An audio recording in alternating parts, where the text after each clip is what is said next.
Good morning. It is great to be together today. Great to see your faces here this morning. Welcome to all of you here. Welcome to those who we know are joining us online today. It's great to worship with you and looking forward to also sharing in the lunch today with you as well if you're able to stay for that. Glad that you're here. If you have a Bible, you can be turning to 2 Corinthians. That's where we've been these first few weeks of the new year. That's where we're going again today. 2 Corinthians chapter 4, if you want to follow along there. The other day at our house, a package arrived on our porch, and we quickly noticed three things about it. One, it was not addressed to us, but to our neighbor next door.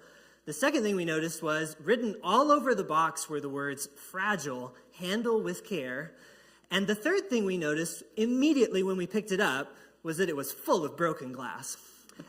I don't know what was in that box, but I can tell you, although it was fragile, it was not handled with care. So I had the joy of walking that thing over to my neighbor's house. I knocked on the door, got your package, but I don't think you're going to like it when you open it. Of course, we all have stories like that. Something fragile breaks. Maybe we're the ones that broke it. Like sometimes you just can't even believe it. You know, you put it in the dishwasher and it was perfectly intact, and then the next thing you know, it's in 20 pieces. Or it just slips right out of your hands and you can't believe it. Case in point, everything fragile in my house broke this morning when I heard the Mavericks had traded Luka Doncic. That's the thing with fragile objects, though. You have to be careful whose hands you put them in, what you do with them. We have a 2-year-old at home, so that's always a factor for us too, you know. There's always a risk involved with fragile objects. It's part of what makes our passage this morning so surprising, actually. Our passage speaks about fragile things. We all know that fragile things are things that you must handle with care. But in this case, the fragile thing in our passage this morning is not something stowed away snugly in a protective case. It's not something wrapped up in bubble wrap. It is actually the packaging. It's the container. It's the vessel for a priceless treasure. Let's listen to it one more time. 2 Corinthians 4, we just read this a moment ago. Verses 4, 5, and 6 are going to be our focus for today. In this part, Paul says, "For what we preach is not ourselves, but Jesus Christ as Lord, and ourselves as your servants for Jesus' sake. For God, who said, 'Let light shine out of darkness,' made his light shine in our hearts to give us the light of the knowledge of God's glory, displayed in the face of Christ." Get this next part in particular. "But we have this treasure in jars of clay." We have this treasure in jars of clay. That last line is really interesting to me because it makes a contrast here between a treasure, a priceless treasure, and a fragile jar. Who puts a priceless treasure in a breakable container? Who puts their treasure in jars of clay? One time when I was traveling, and maybe some of you have seen this as well, we were in London and we went to the Tower of London. Maybe some of you have been there before. It's not really a tower by modern standards. It's actually less than 100 feet tall. More like a fortress, though.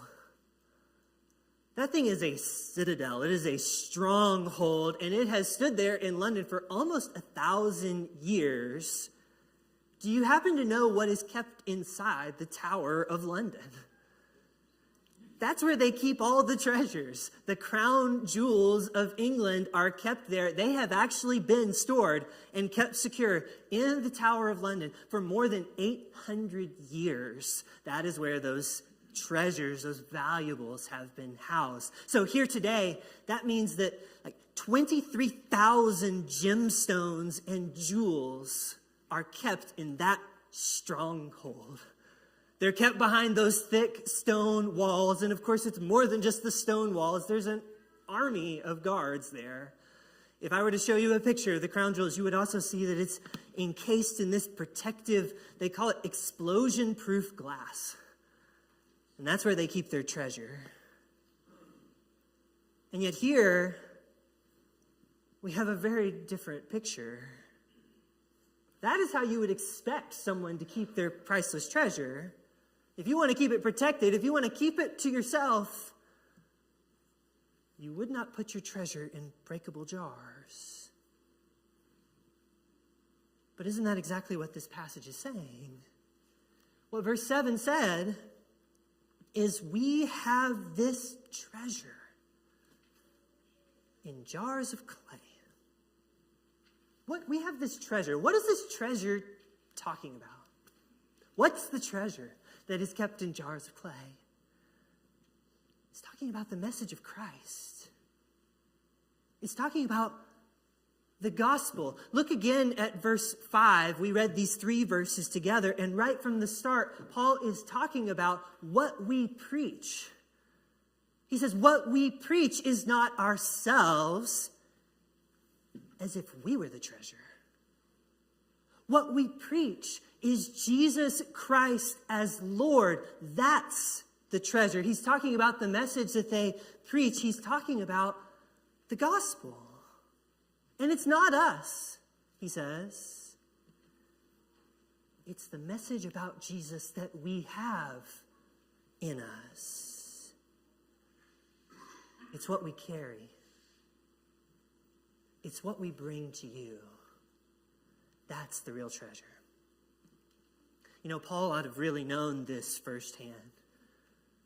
Because when Paul's life was changed by Jesus, when Jesus met Paul on the road to Damascus, you remember in those days, Paul was going in the exact opposite direction of the direction his life would later take in Christ. He was moving in the total opposite direction. But that day on the road, his life turned from murderer to messenger.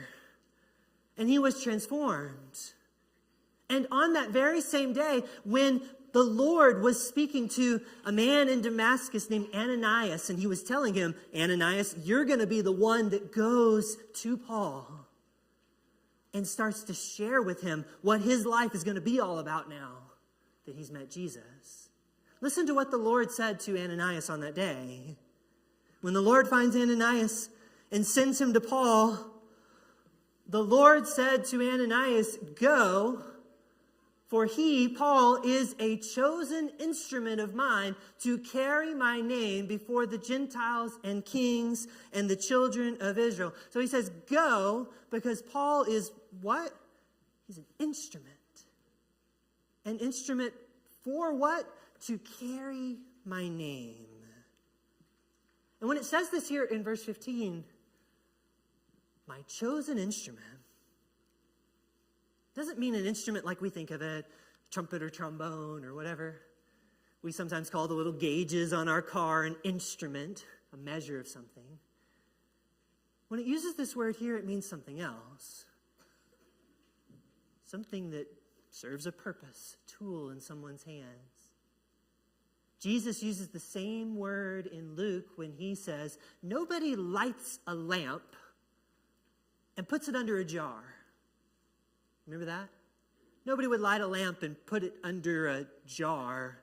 It's the same word that the Lord is using here for Paul. You may see where I'm going with this. It is also the same word that Paul uses here in Corinthians when he talks about where the treasure is kept. Jars of clay. We have this treasure in jars of clay. That is exactly what God said he was going to make out of Paul. You're going to be my vessel, my instrument, my jar to carry my name. What Paul says here is that's not just me. That's not just me. We have this treasure in jars of clay. So the treasure in this verse is the gospel.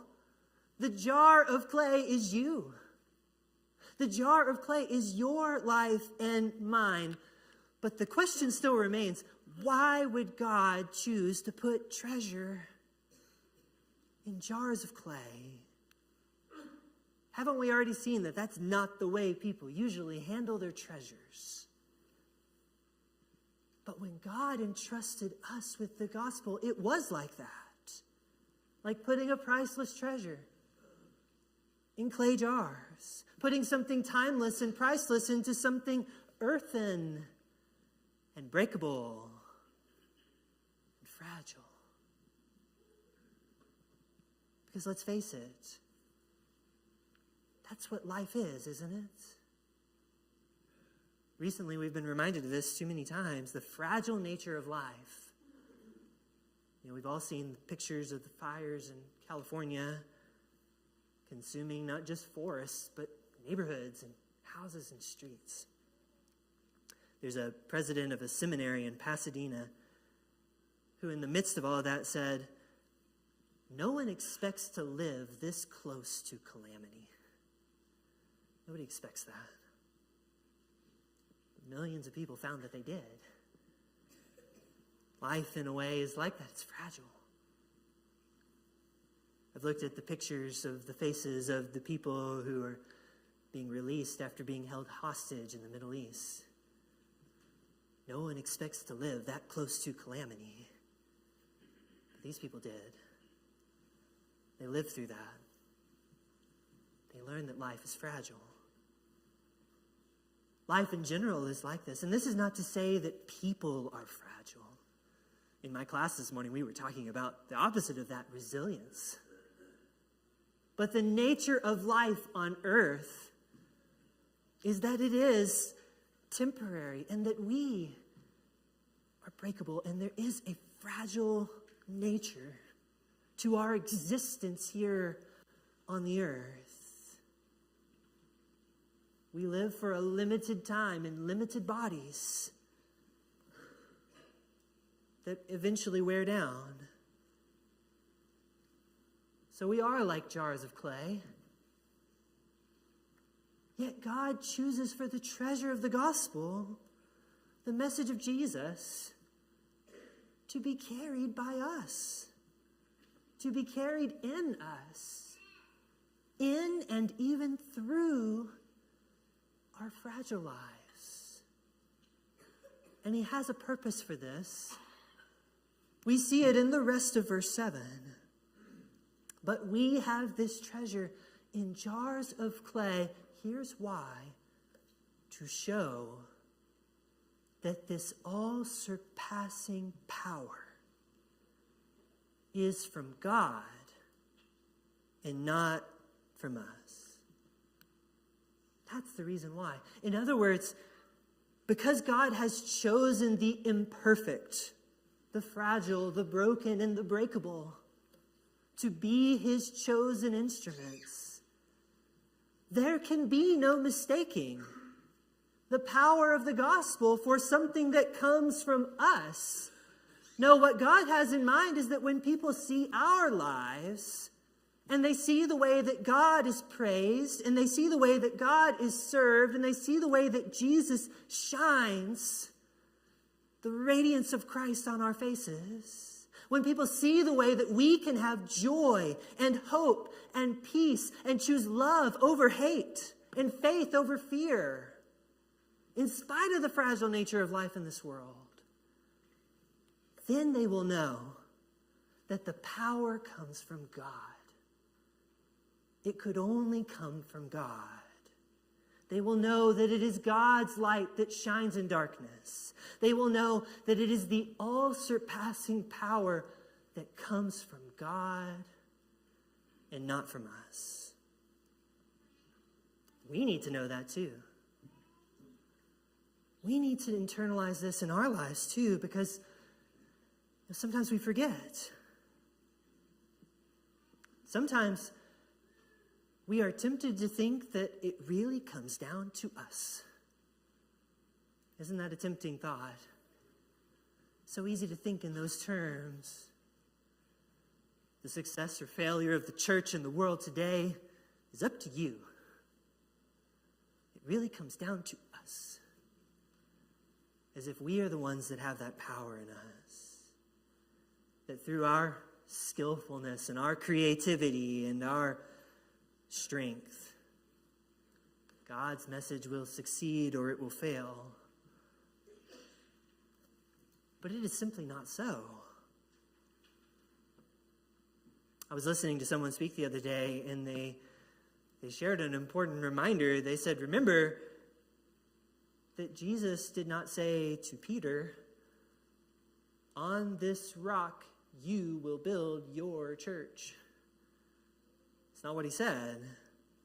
What did Christ say? On this rock, I, Jesus said, will build my church. Because the power is and has always been in God, not in us. And if we forget that, if we fail to see that, then we're tempted to think it's about us. And there's really two ways that can go. On the one hand, it can make us arrogant or it can make us anxious. If we think it's all about us, if the power resides in us, then on the one hand, we may think too highly of ourselves. Put too much importance on ourselves, our actions, our skills, our work, turning the focus away from God, the real power, the real treasure. On the other hand, if we take this message to heart, we may look at ourselves, our skills, our abilities, what we have to bring, and we hear what God has called us to do, and all we can think is, we have no way of doing that. There's just no way. But either way, in either case, we're thinking about it as something that is powered by us. We have this treasure in jars of clay, Paul says, to show that the all-surpassing power is not in us. The all-surpassing power is in God. We are his clay jars, ready to be used for his work. And that's a hopeful message. God will take us as we are, in our brokenness, in our frailty, and in our imperfection. Because when God uses us, imperfect though we may be, when God uses us, all will see that the power is God's and the treasure is Jesus. And we're just there to serve. That's what we want them to see. We want them to see not ourselves, but Christ shining through us. We want them to see Jesus. So if I can conclude with the words of this lovely, simple Christian song that puts it quite well. If I can speak, let my words be full of his glory. And if I can sing, let my song be full of his grace. And if I should live or die, let me be found pursuing this prize, the one that alone satisfies, the treasure of Jesus. The treasure of Jesus. Maybe today this speaks to you. In our lives, temporary though they may be, we can have a timeless and everlasting treasure. The treasure of knowing Jesus and the power of the gospel. If someone here today needs to respond to the inexhaustible treasures that Christ makes available to us in his grace through baptism, maybe today is the day for you to do that, to take that step in your life and in your faith. For others of us, we may need to be reminded of those jars of clay and what purpose they really serve. Rather than getting caught up in ourselves and what we are able to do you need to be reminded that it's God's power. And it's God's treasure that the world really needs in the end. Maybe for those of us that so easily focus on what we cannot do, what we do not bring, and the anxiousness and strain of what we aren't able to accomplish. Maybe you also need to hear this message today, that it's God and not us. It's God and not us the world needs. His is the treasure. We are the jars of clay. Maybe today, if you're ready to respond to that message, we can do so now, in your hearts or even publicly here today, while together we stand and sing.